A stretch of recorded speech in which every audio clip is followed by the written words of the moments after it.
Okay. Just a reminder, you're watching Spotlight Autism. My name is Andrew Baumann, your host, and we're talking with Leslie Grubler. Leslie is a speech and language pathologist, a teacher of speech and hearing handicap. Leslie has a master's degree and is an unbelievably knowledgeable professional in the field of autism. And we're very, very lucky to have her. And we've been talking about autism as our show is Spotlight Autism. And we're now on the topic of thimerosal, which is a great topic and something that we most certainly have been talking about for a long time. Yes. And did you know, and one of my prior guests on the show, a pediatrician and actually a child allergist from Long Island, came on the show to talk about thimerosal and tell us that thimerosal is 46.5% mercury. And we do know that if we research, and if you go online and go to WebMD, or if you look at the symptomology of mercury poisoning, and you look at the symptomology of autism, they're identical. Yes. Identical. And there has been so much controversy over. There has been. Yes, it does. Yes, it does have an impact or an effect, or it's a causal factor. No, it's not. But the bottom line, I think, is it's not a necessary, mandatory ingredient. It's a preservative. Use something else. Yes. Use something Yes. else. We know that in 1993, I believe, if my memory serves me right, the American Association of Veterinary Medicine pulled thimerosal from use in animal vaccines.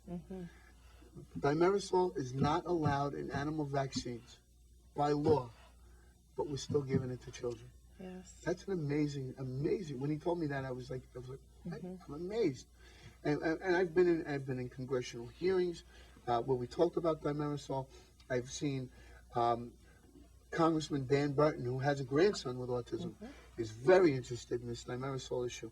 And he actually, at one of his hearings, he had a slide or a film of what happens to a brain cell when you introduce mercury, and it was unbelievable how it just dies off. So do I believe there's a link between thimerosal and autism? I believe there's something. I believe there's something. All I know is that there are other options. Let's go back to single dose vials. Let's, forget the preservative. One dose, throw the bottle away, and that's it. Why do you have to have a bottle that serves 10 children? We talk about sharps, we talk about infectious diseases, we talk about all that stuff, but yet we can have one bottle that serves 10 kids and use a preservative that's half mercury. It's an amazing thing. It's an amazing thing. So you tell them, I Andrew. do. You tell them. I do. I do all the time. But previously we were talking about, the fact that diagnoses and evaluations, are phenomenological. And the necessity for the recommendation, I should say, for these professionals who are making the diagnoses to see a speech and language evaluation. Wouldn't it be lovely if they all did?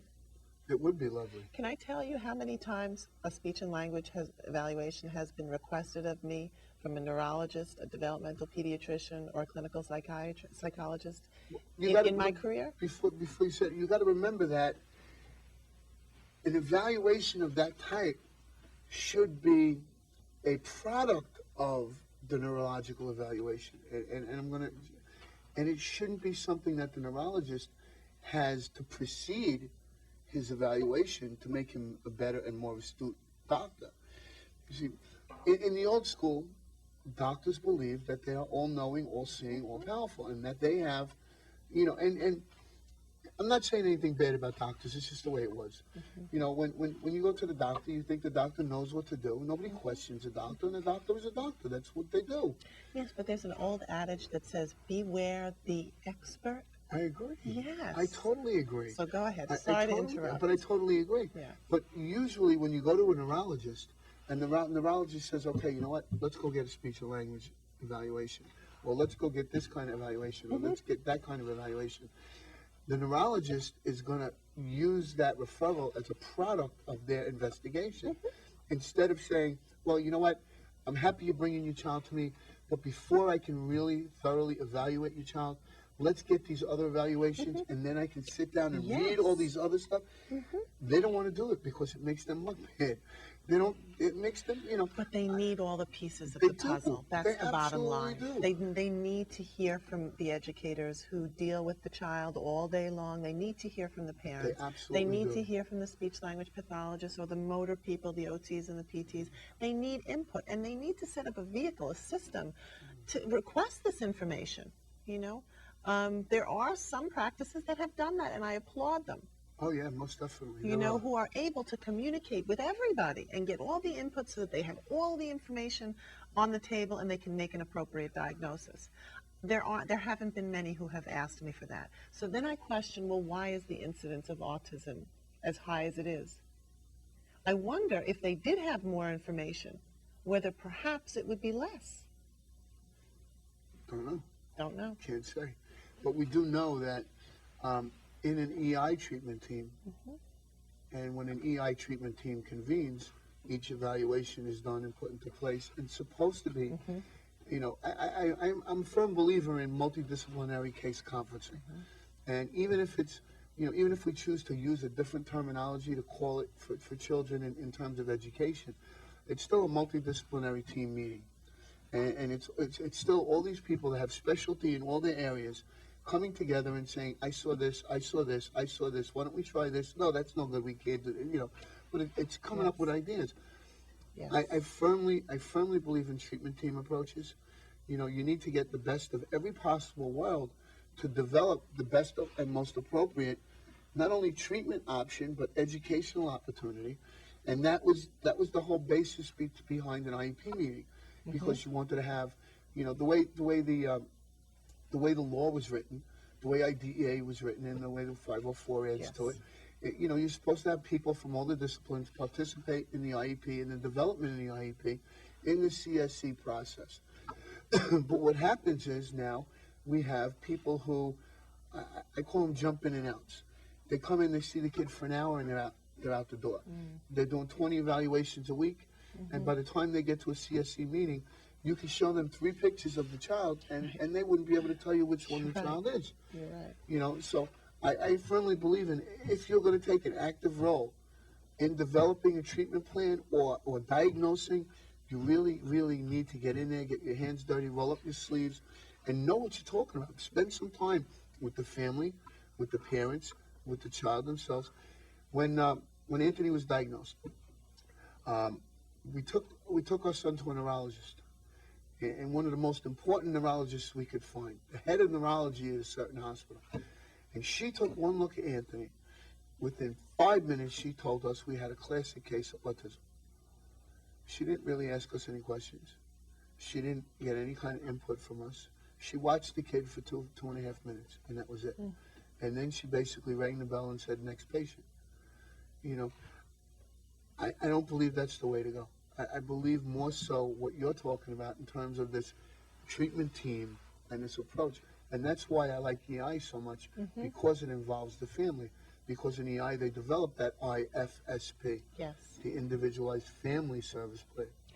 And that's why I like Head Start on the other side, who has family councils, and where the family members are so involved. Imagine if we had that in autism, where we mandated that parents would take policy roles and they would have positions on a policy council to get things done and to perhaps make team meetings more productive. Imagine what that would be like, They have them, they're called parent members. The parent members at the CSE meetings. But that's a whole nother story, and we could talk about parent members from here to there. But the system the way it is grossly inadequate. The system the way it is, I really truly believe the way it is now, it disserves, misserves, underserves. It's set up to be a very dysfunctional event for a family and for a child. Because, just for example, the quickest example I could give you is when a child from birth to age 3 goes through EI and has this wonderful family service plan where the family's engaged and everybody's helping the child. The minute that child turns 3, they transfer over to the CPSE, And the first thing they lose is the F, because they lose the family stuff. And that's when it's crucial.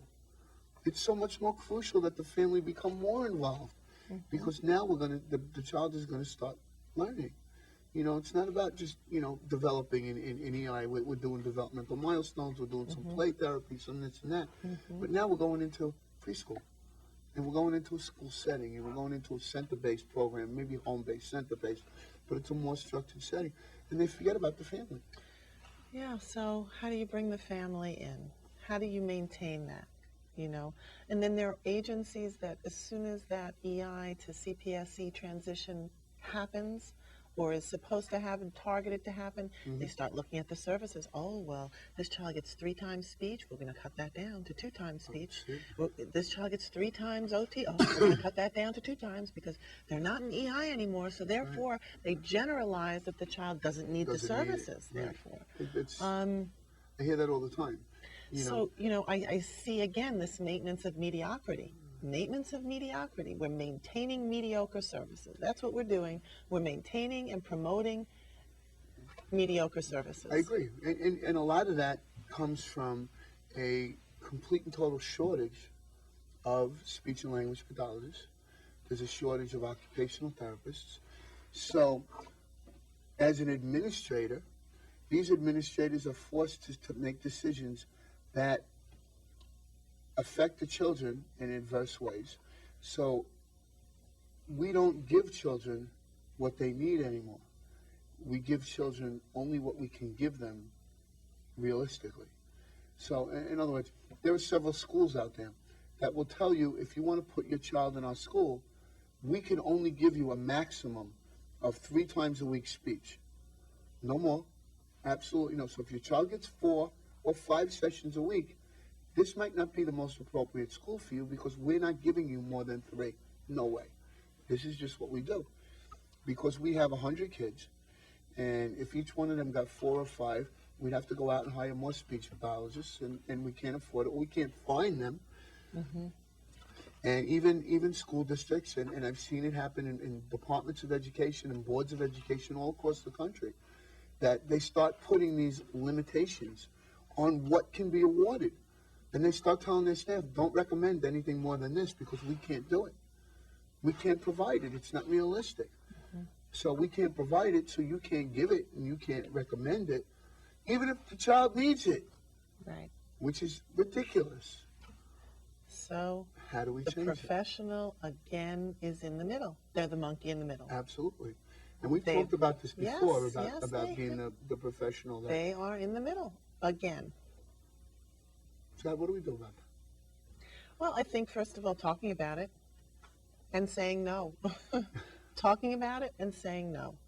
And recognize also that there are organizations, too, that maybe they are limited in staffing and unable to provide more than 3 times a week. But there are organizations that will say, okay, but this child needs 5 times a week. Let's recommend home-based services then for the 2 times. We do believe this child needs 5 times a week. We know we can't do it. We just don't have the people, the manpower.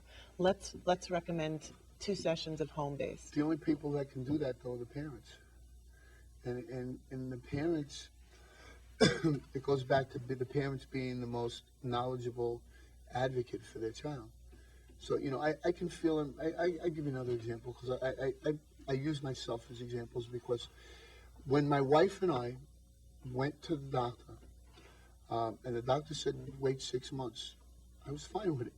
I'll be honest with you, I was fine with it. It's the doctor. He says, wait 6 months. Great, my son's going to be fine in 6 months. And my wife and my mother-in-law are like, no way. No way, there's something wrong with this child. And when we went to the school district, and the school district said, we want to put him in this program in this school, I was fine with it. Because these are the professionals. This is the school district. They know what they're talking. They know what my child needs. I was fine with it. I was, I'm going to call it immature and uninformed. And I truly believe that the school district and the Board of Education and all of these people knew what was best for my son. And my wife, once again, said, no way. He's not going in that program. This is the program I want him in. And this is the only program that we're going to accept. And throughout his educational life, my wife has been the guiding force for his programs and his services, and she's fought and she's fought and she's researched and she's learned and she's developed. But not everybody's as willing as Pamela to do that. Or capable. That's capable is a good word also. So we have advocacy and we have advocates. But advocacy programs have waiting lists. You know, if you can't afford a lawyer, if you can't afford an attorney, attorneys can be $3,000, $4,000, $5,000, $10,000 to fight a school district. An advocate, although a professional advocate, can be much cheaper, but you can't get them because they're so booked. And then there's free advocacy services. Forget it. You can't talk to them. You can't even get them on the phone. So, you know, what is a parent left to do? So we have to develop these parent education and training programs. Matter of fact, I got a grant from the FAR Fund, which is a foundation in Manhattan, and they gave us some money to develop this parent advocacy training program. So we put this book together, and we teach parents how to advocate for their children, how to go about getting entitlements, whether it be Medicaid or waiver or respite or whatever services are available on one end, how to navigate the educational system on the other. But that is just such the tip of the iceberg. Yeah, but it's an important tip. Of course it is. Particularly in the preschool years. That is why I love working with preschool populations, because the parents need so much. They really need so much assistance and support to get them through just the diagnosis alone, or the pre-diagnosis fears as well. So I think it is critical, and teaching and training and empowering parents that they can and have to be advocates for their child, because they're the only stakeholders. They are the only ones. Yeah. Well, when we talk about parents, and this might be a great place to take the last few minutes of the show and talk about, when we talk about parents, you know, my heart really has to go out to these parents, and it does, because we're talking about a disorder that is baffling. We're talking about a disorder that is very, even though it's very starting to become more well known by because of the press that it's getting and all of that. People don't know, we don't know why autism is, we don't know where it came from, we don't know what causes it, we don't know what cures it. In a lot of ways, we don't even know how to treat it. Either educationally, pharmacology, we don't know anything. So when parents have a child with autism, they're, you know, do I use ABA, do I use Teach, do I use Miller, do I use Greenspan, do I use this, do I use that? Do I put my child on Ritalin, on Prozac, on Adderall, on, you know, everybody's telling me about a different medication. You have to be a pharmacologist. You really, as a parent of a child with autism, you're going to wind up being a pharmacologist, because you need to know what medications are out there, what doctors prescribe what medications, because certain doctors want to use this medication, which is that medication, and this and that.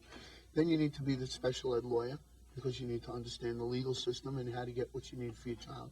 You need to understand the special ed, the processes. Yeah, everything that you just mentioned, all those examples, none of it's user-friendly. None of it. You know, when I think about all the little mnemonics and acronyms that exist in autism, unfortunately, those individuals who work in autism, we're our own worst enemy. We keep creating these acronyms and all of these little avenues that just continue to confuse our parents. It is the maintenance of monotony. It's monotonous. When are we going to take down those walls? You know, Reagan said to Gorbachev, Mr. Gorbachev, take down this wall. When are we going to do that in the autism field and begin to make the information available to our parents in a user-friendly way that does not produce fear, that enables change and empowers as well? It's the one criticism that I have in the autism arena, and I don't see it in other disabilities, where every new methodology, treatment, idea builds its own wall. They all have to have their own vocabulary. Don't you love it? And the vocabulary, the understanding of the vocabulary, is limited to those people who are involved in that particular treatment plan. Yes. If you want to find out as a parent, you've got to study. You've got to study that manual and this manual and this manual to find out if, after studying it, if it works for your child or if it's applicable to your child. We've got to take down the walls. We've got to make it user-friendly. We've got to enable the education of parents in a way that's appropriate. building all this fear and spending all this money and everybody's coming up. It's great to have ideas and be artisans, but the end result is we have to make it meaningful to the kids. Absolutely. So, Absolutely. Bottom line is the children. You know, when you talk about giving parents opportunities to knock down those walls and meeting parents where they are, because parents can be frustrated, they can be guilt-ridden, they can be exceptionally angry, they can be extremely sad, and one of the things that I talked about with a friend of mine, Peter, who's one of the parents that helped me start Knife Fact. We started together. Is he's a social worker, and I work with addiction people, and we work together. And we always talked about when his daughter was diagnosed, and then my son was diagnosed. We know each other pre-autism, so when we were first diagnosed, we talk about all those feelings that parents go through, and it's the first thing that you want to do is you want to say, well, you know what? It's not my family, it's your family. Your Uncle Harry, you remember he was great. It comes from your side of the family. We look to blame somebody. He goes, it couldn't be from my side of the family, I don't know. And defense mechanism, whatever it is, it's the way life is, Some people talk about the guilt. I'm afraid these children set you up to feel shameful and guilty. And people don't want to go to the malls. They don't want to take their children out in public. They're afraid of what other people might say. They're afraid of what their children might do. They're afraid of the behavior tantrums. They're afraid of how other people are going to look at them. And it's not a lot of parents that are going to stand up and say, hey, you know what? My son has autism. Too bad. I've heard this over and over again. Parents that are locked in their homes because they're afraid to go out. Not only because of what other people are going to say, but because they're afraid that their child is going to break away and run into the street and get hit by a car. Or their child is going to be in a store and grab something and knock it down and break it. And it's going to be really expensive and they're not going to be able to pay for it. But we need to be able to support these parents and help these parents to understand that they're not alone. That we have to all be in this together. And breaking down those walls from parents to providers to counselors to social workers to every methodology of every type of discipline, we all have to work together for the benefit of the child. And the only way to do that is by bonding in the family, is bringing all the family together. Would you agree or disagree? I agree. So how do we do it all? Let's changing the wrap it world. up Let me tell you, changing the world is not an easy thing. There's a Michael Jackson song, right? It goes something like this: change the world, make it a better place for you and for me and the entire human race. Well, there's a lot of work that needs to be done here. Absolutely. And I think, one step certainly is talking about it, raising consciousness, shows like Spotlight on Autism, where people who have children with autism and those who don't watch the show. And they learn about it, and their consciousness is raised, and they develop sensitivity and empathy for it. It's a tough thing. But inevitably it starts from the home, from everybody's home. Right? Absolutely. Teaching empathy and sensitivity and awareness, teaching your child who may be typically development to be sensitive to a child who's hearing impaired or has a different type of disability. It all starts in the home. How do we change the world? Maybe it comes down to what I said earlier about just putting it out there into the universe. Just putting it out there and see how people start working towards that goal. Certainly the media helps to raise consciousness about it. Well, media can go either way. Media can help a great deal, and media can hinder a great deal as well. I've seen some really rough stories come out of media about autism.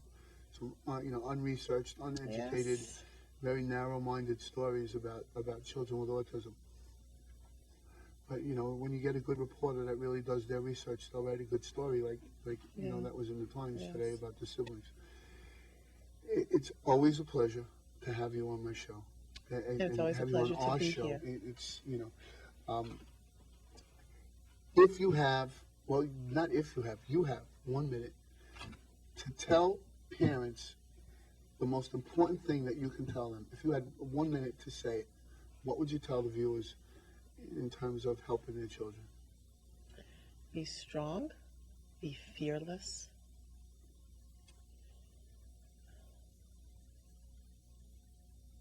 Stand up for what you believe and follow your heart. Nobody knows your child better than you do, Nobody does. right? Nobody knows your child No better one than you do. does. And have confidence in that you do know your child the best, and your instincts matter. They count. Speak up. Share. Share what you think. Share however ridiculous you might think it is. Just Absolutely. share. Absolutely. You know, I say that to parents all the time. You're not in this alone, and you'll never find out how many of us there are unless you start to share. Mm-hmm. And that's what NIFAC is all about, and that's why that's why we have so many families together. In every event that we do, moms, dads, grandmas, grandpas, everybody comes together and we play and we socialize and we work together for the best interests of the family. Not the specific child. The child, we know the child is going to get great things out of the programs, but the family benefits so much out of all our programs. Can't thank you enough. And once again, another invitation to come back again and do some more shows with us. You are a wealth of knowledge. You are an inspiration to many. Your energy level and your commitment to these children is unmatched by anybody I know.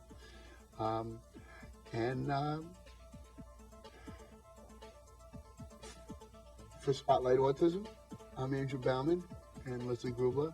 Thank you for watching, and good night.